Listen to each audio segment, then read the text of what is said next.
Hello my dear student. आज से आप सभी के लिए मध्यकालीन इतिहास की सीरीज़ शुरू की जा रही है, जो आपके आने वाले एग्ज़ाम जैसे बीपीओ, रेलवे, एनटीपीसी, आरओ के लिए बहुत ही महत्वपूर्ण होने वाला है। तो चलिए इसका पहला लेक्चर आज हम लोग शुरू करते हैं और देखते हैं सिंध पर अरबों का आक्रमण। तो सिंध पर अरबों का आक्रमण कब हुआ था? सिंध पर अरबों का आक्रमण हुआ था 712 ईस्वी में। और अरबों के आक्रमण के बारे में जानकारी जो हमें मिलती है उसके सोर्स देखिए। एक हमें चचनामा से मिलता है और एक हमें तारीख़ सिंध से मिलता है। चचनामा अरबी भाषा में लिखी गई है और कूफी ने इसका फारसी में अनुवाद किया है। तो देखिए, पहले ये सवाल कई बार पूछ चुका है कि अरबों के आक्रमण के बारे में जानकारी कहाँ से मिलती है, तो चचनामा से।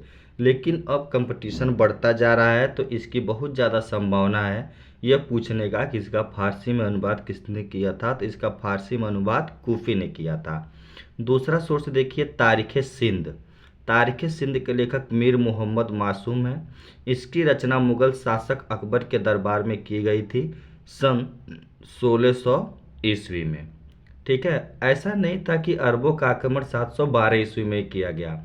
इससे पहले भी अरब आक्रमण हुए थे, किंतु जो 712 ईस्वी में आक्रमण किया गया यह एक सफल आक्रमण था। इससे पहले जो अरबों का आक्रमण जो भारत पर हुआ था वह खलीफा उमर के समय ही हुआ था 636 ईस्वी में बम्बई के थाने पर, किंतु यह आक्रमण जो था यह असफल हो गया था। और जो 712 ईस्वी में जो आक्रमण हुआ है जो आप लोग देख रहे हैं इसमें, यह एक सफल आक्रमण था। ठीक है, लेकिन इससे भी पहले आक्रमण हो चुके थे। अब देखते हैं जो 712 ईस्वी में जो आक्रमण हुआ उसका तत्कालिक कारण क्या था। तो जिस समय 712 ईस्वी में आक्रमण किया गया सिंध पर, उस समय सिंध का राजा था दाहिर। और दाहिर के समय लंका से आने वाले कुछ सामान अरब जहाज़ों को देवल के समुद्री डाकुओं ने लूट लिया।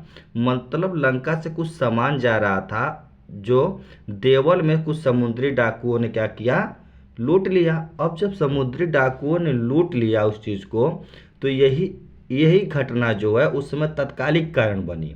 और इराक के सूबेदार हज्जाज ने दाहिर से लूट का हर्जाना मांगा, जिसे दाहिर ने अस्वीकार कर दिया। अतः हज्जाज ने खलीफा वाहिद से अनुमति प्राप्त कर क्रमशः 3 सेनापतियों को भेजा था सिंध पर अटैक करने के लिए। तो जो पहला सेनापति जो आया था अटैक करने के लिए वह था उबैदुल्ला। हज्जाज ने जिसको पहले भेजा था वह था उबैदुल्ला, फिर उसके बाद आया वर्दुल। किंतु इन दोनों लोगों का जो आक्रमण हुआ वह आक्रमण क्या हो गया, असफल हो गया। ठीक है ना, ये दोनों आक्रमण असफल हो गए। तब हज्जाज ने अपने 17 वर्षीय मोहम्मद बिन कासिम को सिंध विजय हेतु भेजा 712 ईस्वी में, और वह मकरान मार्ग से होते हुए भारत पर अटैक किया। और जब मकरान मार्ग से होते हुए उसने भारत पर अटैक किया तो उसके अभियान एक एक करके आगे की तरफ बढ़े। तो उसने सबसे पहले क्या जीता, उसने सबसे पहले देवल को जीता, फिर निरून को जीता, फिर सेहवान, फिर रावण, फिर ब्राह्मणवाद, फिर अलोर या अरोर, फिर मुल्तान। इन क्षेत्रों को सब मोहम्मद बिन कासिम ने जीत लिया।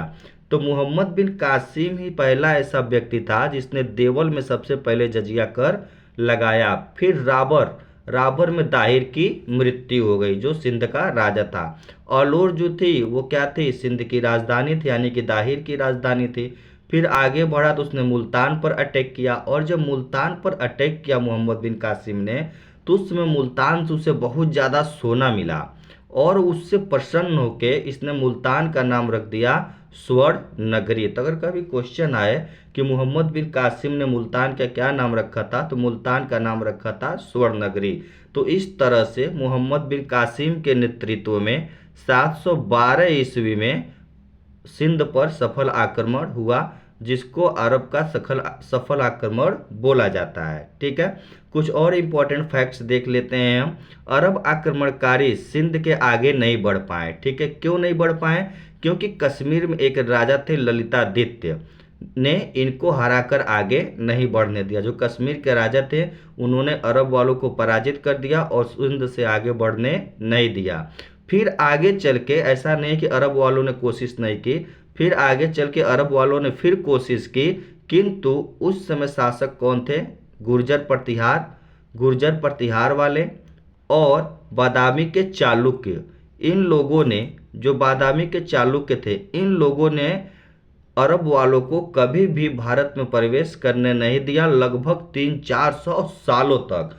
तो अरब वाले भारत में प्रवेश नहीं कर पाए। फिर तुर्कों का समय आता है जिसमें गजनवी और गोरी आते हैं, तब वो भारत में प्रवेश करते हैं, किंतु इन लोगों ने अरब वालों को कई सौ सालों तक रोक कर रखा।